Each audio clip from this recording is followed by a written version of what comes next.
My son threw me out of the house I paid for. He didn't know I still owned the land. The day my son ordered me out of the house I had paid for, he stood in the doorway as if the place behind him had risen from his own hands. That morning, he changed the locks. By noon, some of my clothes were in black trash bags on the front walk.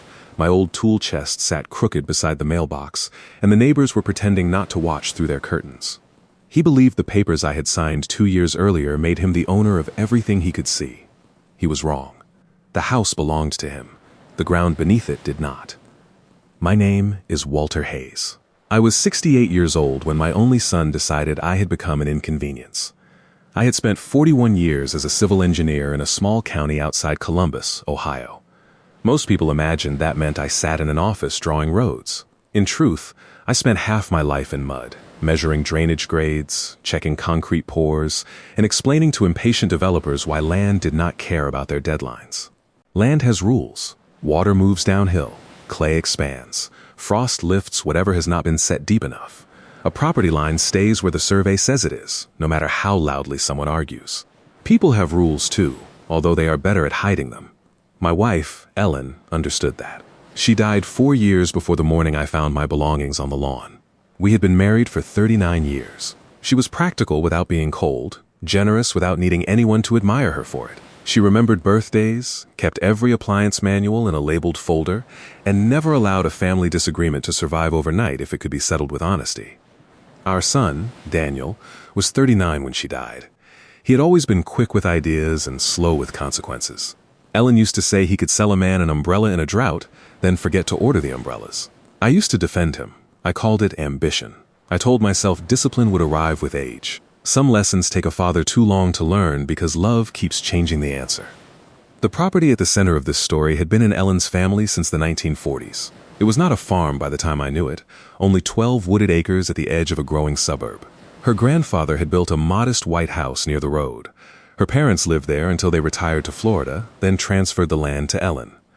When we were in our early 40s, we tore down the old house and built the one Daniel later threw me out of. I designed it myself. Nothing extravagant. 4 bedrooms, a deep porch, a detached workshop, and wide hallways because Ellen said we should build for the people we might become, not only the people we were. We paid the mortgage off in 19 years. Daniel grew up in that house. The pencil marks showing his height were still inside the pantry door. I taught him to ride a bicycle in the gravel drive, then to drive a truck on the back field.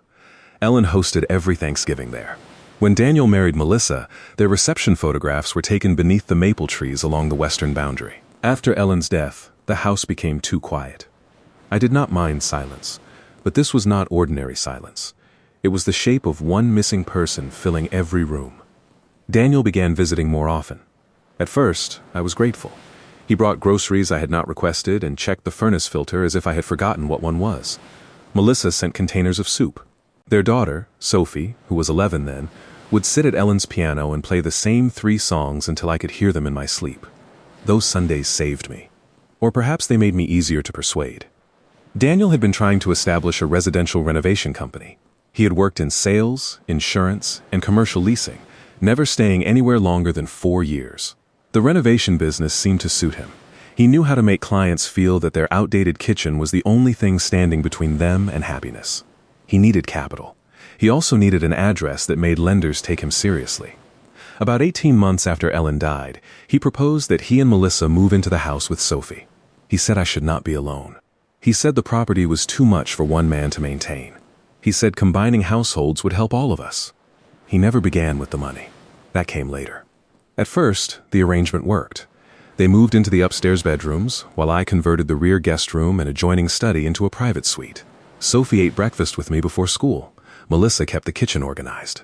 Daniel repaired the porch rail and repainted the living room. Then he began making plans. He wanted to replace the detached workshop with a 3-car garage and office. He wanted to open the kitchen wall, add a pool, build a guest cottage near the tree line, and install a stone entrance at the road. Every idea sounded small when he described it. Together, they would have cost more than the house was worth. I refused most of them. Not because I hated change. I had spent a career changing land. I refused because Daniel's company was losing money, although he claimed it was growing. Suppliers had begun calling the house. 2 subcontractors came by looking for checks. A bank envelope addressed to Daniel arrived with the words "Final Notice" visible through the window. I asked him for his accounts. He gave me explanations. I asked for contracts. He gave me projections. I asked how much he owed. He told me not to worry. That phrase has cost more families their peace than almost any lie I know. 6 months later, Daniel approached me with what he called a family protection plan. If something happened to me, he said, probate could tie up the house. Taxes might force him to sell. Sophie could lose the place where she had grown up. He had spoken with a lawyer who recommended transferring the house early. I had already updated my will. Daniel knew that. The house would pass to him eventually. But grief had made me afraid of leaving unfinished problems. I had watched Ellen's sister spend nearly 2 years fighting over their mother's estate. I did not want that for my son. More than that, I wanted to believe Daniel's concern meant he had finally become the dependable man I had always expected him to be. I agreed to meet the lawyer. The lawyer was young, polished, and recommended by one of Daniel's clients. His proposal was to transfer the house and the existing improvements into a limited liability company Daniel controlled, while the family trust kept ownership of the land underneath them. The language was more complicated than it needed to be. I asked precise questions, and the lawyer answered them narrowly. What neither man seemed to appreciate was that I had spent decades reviewing property documents for public projects. Ellen's land was held in a family trust created by her grandfather. Her parents had transferred control of that trust to her without dissolving it. After Ellen died, I became trustee for life. The house and certain improvements could be transferred separately, but the 12 acres themselves would remain in the trust unless I signed a separate trustee's deed. The first draft made that split clear, but it gave me too little protection. I told the lawyer I would sign only if the ground lease preserved my right to live there for life and prevented Daniel from using the trust land as collateral or developing it without my written approval. The lawyer revised the papers. Daniel barely looked at the changes. I was not setting a trap. I was protecting a boundary. I wanted Daniel to have the home eventually, but I was not willing to put all 12 acres into a business structure connected to his debts. The revised documents transferred the house, garage, septic system, and listed residential improvements to Daniel's company.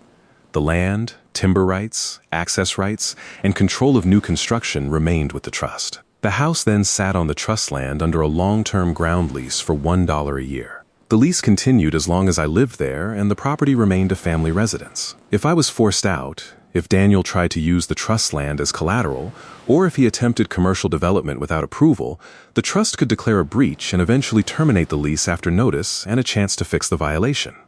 I read those clauses twice. Daniel signed after barely glancing at them. For nearly a year, nothing changed. Then his attitude began shifting in increments small enough to dismiss. My parking place moved from the garage to the side drive because Melissa wanted storage. My tools were pushed to one corner of the workshop because Daniel needed space for company materials. Family dinners began without anyone calling me. Mail addressed to me disappeared from the hall table and reappeared days later in a basket near my room. Daniel started referring to the house as his property. Technically, the house was his. The 12 acres were not. At first, I let the wording pass. Then I heard him tell a potential client that he had acquired a 12-acre estate and planned to develop luxury cottages along the rear tree line. I was in the workshop, cleaning a plane iron, when his voice carried through the open window. He described the land as an underused asset. That phrase stayed with me. The woods Ellen loved had become an asset. The field where Sophie chased fireflies had become underused. My home had become a presentation slide in one of Daniel's plans. I confronted him without raising my voice. I told him plainly that he did not own the acreage and could not promise development rights. He smiled in the patient way people smile at someone they have already decided not to take seriously. He said the paperwork had been handled and that I was confusing old trust documents with current ownership. That was when I stopped believing he was simply confused. He was acting as if the distinction between the house and the land would disappear if he repeated his version often enough. I could have put the recorded ground lease in front of him and argued line by line. But by then I wanted to know what he had already promised other people. So instead of debating him, I asked what he planned to build. He answered without hesitation. That was when Daniel showed me who he had become. He had been speaking with a private investment group called North Vale Residential. They purchased large suburban parcels, divided them into premium lots, and built communities with names inspired by whatever they removed. The Oaks, Meadow Ridge, Fox Hollow. Daniel wanted to use our property as his entry into development. He had represented himself as the owner and promised Northvale an option to purchase 8 acres behind the house. The money, he said, would rescue his company, pay his creditors, and leave him with a share in the project. He had already signed an option agreement and accepted an initial deposit. I asked whether Melissa knew. He said she supported the plan. I asked whether Sophie knew the woods would be cleared. He said children adjusted. I asked where he expected me to live while construction surrounded the house. He said we would figure it out. There are moments when a father stops hearing the boy his son once was and hears only the man standing in front of him. It is not hatred. It is not even disappointment at first. It is clarity. Daniel was not asking for advice. He was informing me that my compliance had already been included in his calculations. I told him no development would occur while I controlled the trust. He said I no longer controlled anything important. 3 weeks later, he began trying to prove it. He canceled the landscaper I had used for 12 years and hired one of his subcontractors. He removed 2 old map cabinets from the workshop and left them beneath a tarp. He told Sophie I was becoming forgetful after I misplaced a set of keys he had moved. Melissa began asking whether I had considered an assisted living community. The suggestions were gentle, almost caring. That made them worse. I started keeping a daily log. Years in engineering had taught me that memory is useful, but records win disputes. I wrote down dates, times, missing mail, changed appointments, comments about my health, and every conversation concerning the property. I also scheduled a physical examination without telling Daniel. My doctor found what I expected: high blood pressure controlled by medication, mild stiffness in my left knee, and no cognitive impairment. I asked for a full assessment anyway. The report stated clearly that I was independent, competent, and capable of managing my personal and financial affairs. I made 3 certified copies. Then I met with Margaret Sloan, the attorney who had handled Ellen's estate. Margaret was 72, spoke slowly, and missed nothing. She reviewed the house transfer, the ground lease, the trust, and the promotional packet Daniel had left on the kitchen counter. Northvale's packet included an aerial photograph of all 12 acres outlined in gold. My home was labeled Existing Clubhouse Opportunity. Margaret looked at that phrase for a long time. She told me Daniel had no legal right to offer the land, and that the situation had become dangerous. If he had taken money based on false ownership claims, Northvale could sue him. Creditors might also try to reach his interest in the house, and any lender dealing with him could become part of the dispute. She advised immediate notice. I asked her to wait. I wanted to know how far Daniel had gone. Not because I enjoyed watching him make mistakes, but because a partial truth would allow him to explain everything away. He had spent years surviving consequences by making each problem appear isolated. 1 late payment, 1 confused document, 1 overeager promise. I needed the whole structure. So I watched. Daniel began holding meetings at the house on Thursday evenings. He assumed I went to a veterans lodge with my neighbor Frank. I had attended twice, but after that I drove to Frank's barn, left my truck behind it, and walked home through the eastern woods. From the old workshop office, I could hear enough. Northvale believed closing would occur in 90 days. Daniel promised vacant possession of the rear acreage. He said the elderly occupant of the house was his father and had already agreed to relocate. He described me as emotionally attached but legally irrelevant. He also planned to convert the house into a design center during construction. That meant I was not part of his future. The next morning, I found a brochure for an assisted living residence on my breakfast plate. Daniel had circled a studio apartment. I placed it in my file. I did not argue. I did not confront him. I waited. That was his first mistake. He thought silence meant surrender. His second mistake was believing a house could stand without the ground that held it. The actual eviction began on a Saturday while I was out in the back field. Daniel's sister-in-law came to take Sophie shopping. Melissa's brother arrived with a pickup truck. 2 men from Daniel's company carried boxes through the hall. When I came back from repairing a section of fence, several black trash bags filled with my clothes were already on the front walk. By then, the lock on my private entrance had also been replaced. Daniel was waiting on the porch with an envelope. His expression was composed, but there was a nervous energy in the way he kept shifting his weight. He informed me that the living arrangement was no longer healthy. According to him, my hostility toward the development plan had made the house tense. Melissa no longer felt comfortable. Sophie needed stability. He said he had arranged temporary accommodation for me at an extended stay motel and would help select a permanent senior apartment. The envelope contained a notice terminating my occupancy in 30 days. It was not valid. The ground lease guaranteed my lifetime right to live there. Whether Daniel remembered every clause or not, he was clearly betting that I would not challenge him. I asked why my lock had already been changed if I had 30 days. He said the private suite needed renovation and that I could use the motel immediately. I looked past him through the open door.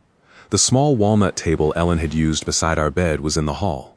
A strip of masking tape marked with Melissa's brother's name had been placed across it.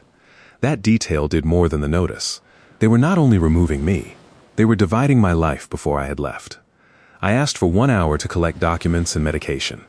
Daniel followed me from room to room and watched while I packed as though I might steal from him.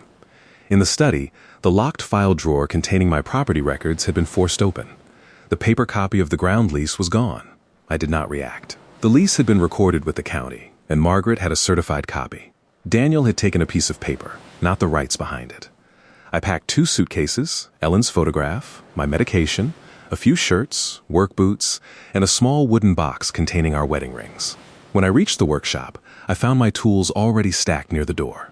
Daniel told me the rest would be delivered after I found a permanent address. I asked him one question. I wanted to know whether this was his final decision. He said it was best for everyone. People often hide selfish decisions inside phrases that make them sound shared. Best for everyone meant best for Daniel. Stability for Sophie meant convenience for Melissa. Concern for my health meant control over my property. I lifted my tool chest into the truck. Frank, who lived across the road, came over without being called and helped load the bags. He did not ask questions until we had driven away. I never went to the motel. Frank and his wife, June, had a 1-bedroom apartment above their detached garage. Their oldest daughter used it when she visited at Christmas. They gave me the key, put clean sheets on the bed, and refused rent. I paid them anyway by repairing the barn roof and replacing a failing water heater. That first night, I sat at a small window overlooking the road. From there, I could see the upper half of my house beyond the trees. Lights moved from room to room. At 10:30, the porch lamps turned off. I expected rage. Instead, I felt something colder and more useful. The last uncertainty was gone. Until that day, part of me had still been protecting Daniel from the consequences of what he intended. I had imagined a stern conversation, a revised agreement, perhaps counseling. I had believed that if I showed him the facts, the son I remembered would return. But the son I remembered had known exactly what that walnut table meant to his mother. He had let someone put a claim on it before I was out of the house. The next morning, Margaret filed 3 notices. The first was a formal declaration that my removal had triggered a breach of the ground lease. The second warned North Vale Residential that Daniel had no ownership interest in the acreage shown in its development packet. The third notified Daniel's lender that the residential improvements stood on trust property and could not be pledged beyond the limits of the recorded lease. We did not terminate the lease immediately. Its terms required 21 days to cure certain violations. Margaret's letter gave Daniel that period to restore my occupancy, withdraw all unauthorized representations, and account for any money accepted in connection with the land. The letter was delivered a little after 9 on Monday morning. Daniel called 8 minutes later. I let it ring. He called 12 times that day. Melissa called 6. A number associated with his lawyer called twice. I answered none of them. Margaret had instructed all communication to go through her office, and for once in my life I followed legal advice without trying to repair the family problem myself. On Tuesday, Daniel sent a message claiming the eviction notice had been a misunderstanding. On Wednesday, he said I could return if I agreed not to interfere with his business meetings. By Thursday, he accused me of sabotaging the family's future. In less than 3 days, his tone moved from reassurance to negotiation to blame. None of his messages mentioned an apology. North Vale reacted faster. Its general counsel requested proof of ownership from both parties. Margaret provided the trust instrument, recorded parcel history, ground lease, survey, and tax records. Daniel provided the deed transferring the house and improvements. That deed was accurate. It simply did not say what he had told them it said. North Vale froze the project and demanded return of its deposit. Daniel had already used most of it to pay suppliers and cover payroll. He asked for an extension. The company refused. Then his lender discovered a larger problem. 6 months earlier, Daniel had obtained a business line of credit by listing the residence and surrounding land on a personal financial statement. He had not granted a mortgage on the land, because he could not, but he had represented its value as his own and used that claimed net worth to secure the loan. The bank began an internal review. Daniel's company accounts were restricted. His suppliers stopped extending credit. 2 projects stalled within a week. From the apartment over Frank's garage, I watched the consequences move through his life like water finding every low point. I did not celebrate. I thought I might feel satisfied when his plans began to fall apart. I did not. What I felt was closer to grief. Every legal notice confirmed the same betrayal. Daniel had built his future on the assumption that my love for him would keep me from defending myself. I had spent his entire life catching him before he hit the ground. This time, I stepped aside. Sophie came to see me after school on the 9th day. Frank's wife brought her upstairs, then quietly left us alone. Sophie looked older than she had the week before. She asked whether I was sick, whether I had forgotten things, and whether I had tried to take the house away from her parents. I understood immediately what she had been told. I did not criticize Daniel to her. I was not going to turn my granddaughter into a witness against her father. I showed her the doctor's report and explained that my memory was fine. I told her the land had belonged to her great-grandmother's family and was protected by a trust. I said her father and I disagreed about what could be built there, and that adults sometimes caused pain when they tried to force an answer. She asked if I still loved him. That was the only question that broke my composure. I told her I did. Love is not the same as permission. It took me 68 years to understand that clearly enough to say it. Before she left, Sophie gave me a folded sheet of paper. It was a printed email she had found beside the home computer. Daniel had written to a North Vale representative 2 days before evicting me. He said the occupancy issue would be resolved by the weekend and that demolition access could begin as soon as the next option payment cleared. He had planned the date of my removal around the development schedule. There was no misunderstanding. I scanned the email and gave the original back to Sophie. I told her she had done nothing wrong and should not search for more. Then I sent the copy to Margaret. The cure period ended on a Friday. Daniel had not restored my access. He had not returned North Vale's money. He had not withdrawn his claim to the land. Instead, he filed a petition in the probate court overseeing the trust, asking that I be removed as trustee. He alleged declining capacity and claimed I was acting against the interests of the beneficiary. The filing included statements from Melissa and Daniel's lawyer. It described my refusal to cooperate with the development as irrational. It pointed to my temporary stay over Frank's garage as proof that I could no longer live independently. It even claimed I had abandoned the property voluntarily. He had thrown me out, then used my absence as proof that I had left. Margaret read the filing at her conference table while I watched rain slide down the window. When she finished, she asked if I was ready to stop treating the matter as a private family dispute. I said yes. We formally declared the ground lease in breach and recorded notice that it would terminate in 60 days unless the court ordered otherwise. If that happened, Daniel would still own the house, but he would no longer have a legal right to keep it on the trust land. That sounds technical, but the practical effect was simple. A house sitting on someone else's land makes lenders very nervous. Margaret answered his petition with my medical evaluation, daily log, Sophie's email, the recorded lease, and an affidavit from Frank describing the eviction. She also asked for an emergency court order preventing Daniel from altering the property, cutting timber, removing fixtures, or making any new agreement involving the acreage. The judge granted temporary restrictions within 48 hours. Daniel's business problems became public soon after. A subcontractor filed a mechanic's lien against the house for unpaid work. A client sued over an unfinished addition. North Vale filed a claim for its deposit, legal fees, and damages based on Daniel's false ownership claims. The local newspaper did not report any of it. There were no television cameras. Real collapse is usually quieter than people imagine. It happens through certified letters, restricted accounts, unanswered supplier calls, and men in work boots arriving at 7 in the morning to remove equipment they have not been paid for. Daniel's company sign disappeared from the workshop. His trucks were repossessed one at a time. Melissa's new SUV vanished from the drive. Still, he would not concede. He told relatives I had become vindictive after Ellen's death. He said Margaret was manipulating me for fees. He claimed North Vale had exploited an innocent paperwork error. Several family members called to urge me to compromise. They reminded me Daniel was my only son. They said a father should not destroy his child over land. None of them asked why a son had thrown his father's belongings into trash bags. I learned to recognize the family version of justice. It is rarely about what is right. It is about restoring comfort as quickly as possible, usually by pressuring the person most capable of absorbing more pain. I refused. At the preliminary hearing, Daniel wore a navy suit I had bought him for Ellen's funeral. He sat beside his attorney and did not look at me. Melissa was behind him. Sophie was not present, which relieved me. The courtroom was small and plain. No dramatic wooden doors, no crowd waiting for a revelation.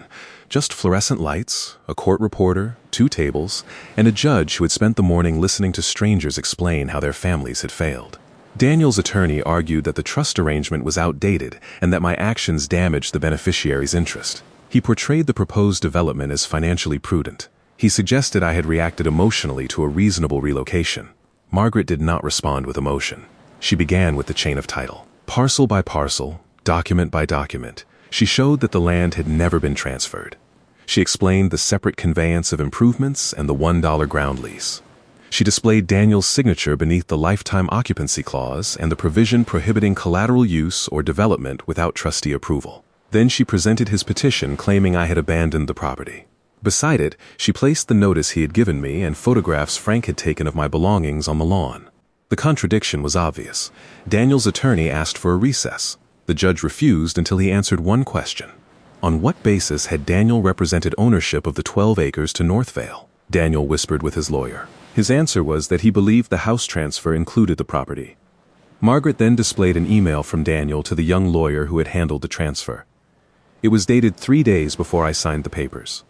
Daniel had asked whether the trust land could be included without a separate trustee's deed. The lawyer had replied that it could not. Daniel had known from the beginning. I had never seen that email. Margaret had obtained it during expedited discovery, after the lawyer's firm produced its file under subpoena. The firm had kept the correspondence, apparently to protect itself. My son had not misunderstood. He had waited for me to become easier to remove. The judge denied Daniel's request to remove me as trustee. She extended the injunction, recognized the lease breach, and ordered him to provide a full accounting of every statement and payment connected to the property. She also referred the missing trust document and the false claims about my capacity to the appropriate county authorities for review. Outside the courtroom, Daniel finally looked at me. There was no apology in his face, only disbelief. He had expected me to be hurt. He had not expected me to be prepared. For the first time since this began, he used the word Dad. He said we could still fix it. I told him the time to fix it had been before he changed the locks. Those were the only direct words I spoke to him that day. The court's ruling did not give me back my home immediately. It gave me something more important: control over what happened next. Daniel had 60 days before the ground lease ended. If termination became final, he would have only a few realistic choices: negotiate a new lease with the trust, sell his interest in the house and improvements back to the trust, or face a costly legal fight over removing or surrendering those improvements. None of the options gave him control of the land. He had believed ownership meant power. Now he owned a liability anchored to someone else's land. Northvale's lawsuit moved into mediation. The company was not interested in punishing me and had no claim against the trust once it reviewed the documents. Its executives wanted their deposit and expenses returned. Daniel did not have the cash. The bank wanted its credit line reduced. Subcontractors wanted payment. His clients wanted projects completed.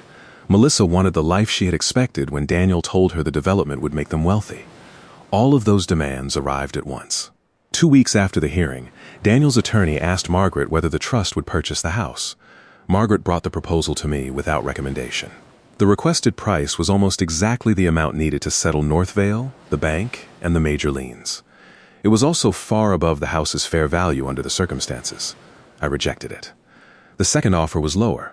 I rejected that too. The third included Daniel's agreement to withdraw all claims against the trust, acknowledge my competency, return every family document, and waive any right to future development. It was close enough to the appraised value that I could have accepted without appearing unreasonable, but I did not want to rescue his company. That distinction mattered. I was willing to preserve the house. I was willing to protect Sophie from losing her home overnight. I was not willing to erase the cost of Daniel's decisions so he could tell himself I had created a temporary inconvenience. Margaret and I drafted our own terms. The trust would buy the house and existing improvements for their appraised value minus the cost of restoring my suite, repairing damage to the workshop, satisfying property-related liens, and reimbursing legal expenses caused by the breach. The purchase money would not go directly to Daniel. It would be distributed through escrow to valid creditors first. Daniel and Melissa could remain for 90 days as tenants, paying market rent. Sophie could remain through the end of the school year regardless of her parents' status. The trust would not guarantee Daniel's business debts. He would return the missing ground lease, Ellen's furniture, my tools, and every personal item removed from my rooms. Finally, Daniel would sign a written acknowledgement that I had not abandoned the home and that my eviction was intentional. He called that term humiliating. I considered it accurate. For 10 days, he refused. Then Northvale obtained an order freezing proceeds from the sale of his business assets. The bank scheduled a hearing. Melissa moved with Sophie to her sister's house. Daniel accepted our agreement the following morning. I returned to the property under court supervision. The first thing I noticed was the smell. The house had once smelled faintly of Ellen's lemon furniture polish and the cedar chest in the upstairs hall. Now it smelled of fresh paint and artificial vanilla. My suite had been stripped to the studs. Daniel's workers had removed the interior wall between the bedroom and study, intending to turn the area into a media room. My books were in boxes in the garage. Several had water damage. My drafting table was gone. The walnut bedside table had been moved to Melissa's brother's basement, but it was returned a week later. The tape was still stuck beneath the drawer. I removed it slowly. There are injuries that look foolish when described to anyone else. A piece of masking tape, a missing table, a changed lock. But betrayal lives in objects because objects prove intention. Someone had to carry that table into the hall. Someone had to write a name on the tape. Someone had to decide I was already absent. I restored the room, but I did not rebuild it exactly as it had been. I opened the rear wall with French doors facing the field. I replaced the dark carpet with oak. I moved Ellen's piano downstairs where afternoon light reached it. The work took 3 months.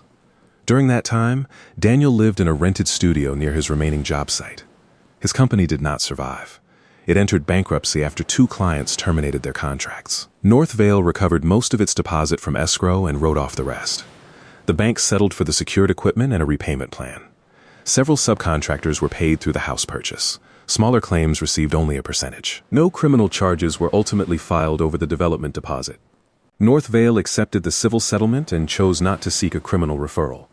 The false financial statement remained under review, but the bank reached a repayment agreement with Daniel and no prosecution followed. Some people thought I should have pushed for harsher consequences. I did not. My purpose had never been to put my son in prison.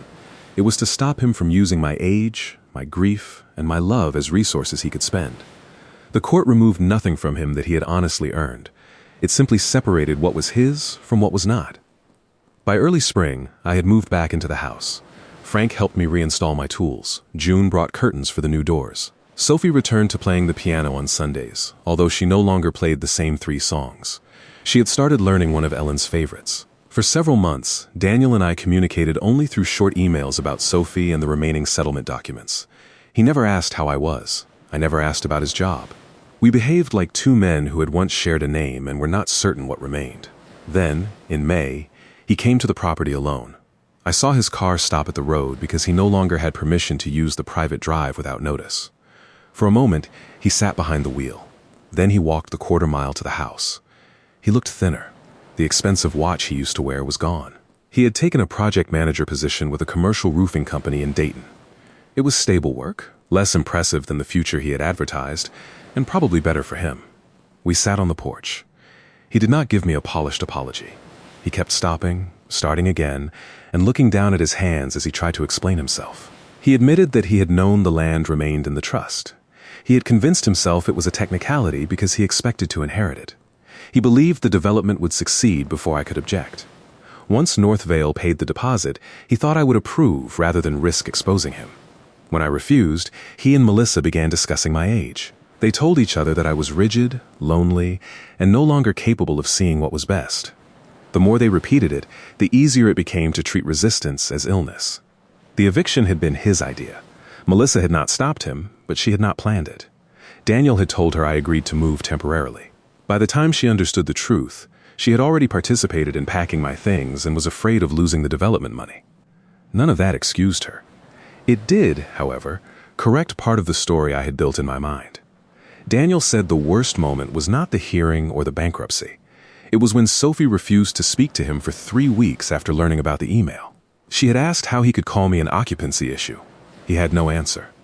I listened without rescuing him from the silence. Then I told him what I had finally understood. He had not thrown me out because he stopped loving me. He had thrown me out because he believed my love was guaranteed. He thought our relationship would survive whatever he did, so he treated it like one more thing he could borrow against. He began to cry quietly. I did not interrupt him. I did not tell him everything was forgiven.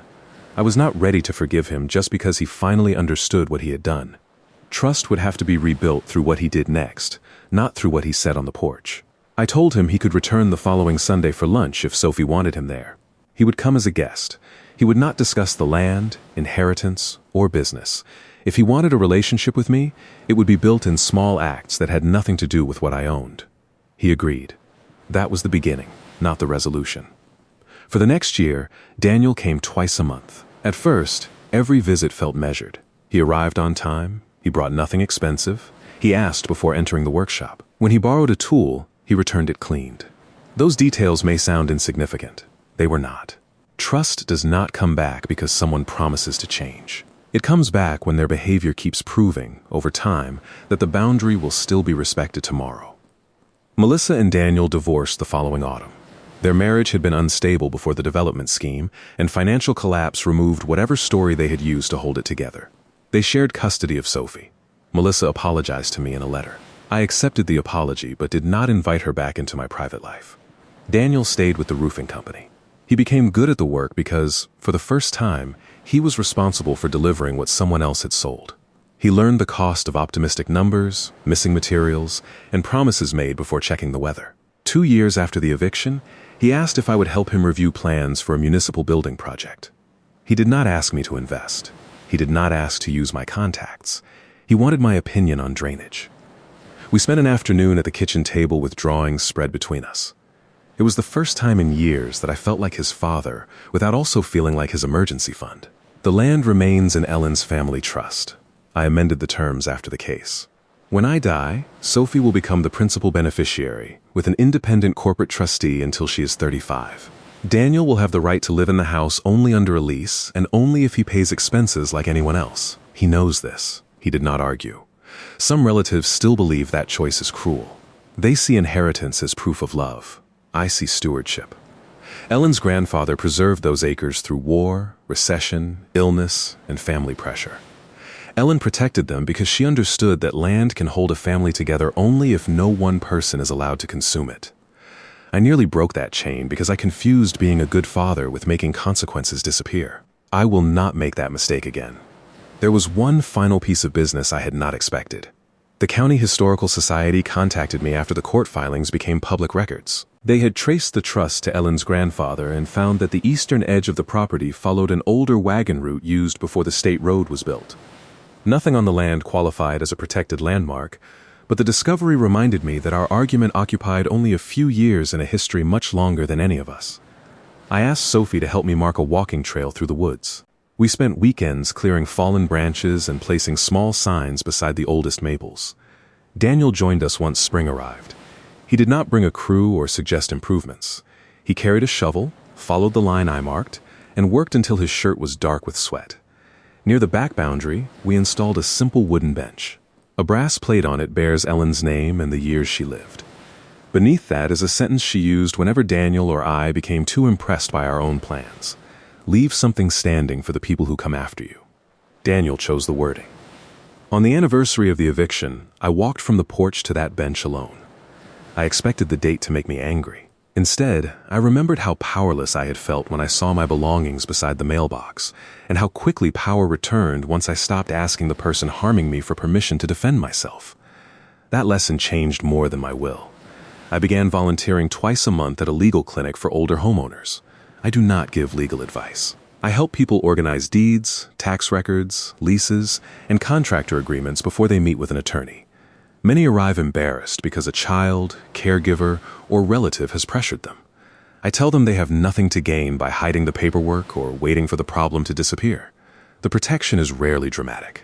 Most of it begins with a folder, a copy, a date written down, and one honest conversation with someone outside the family.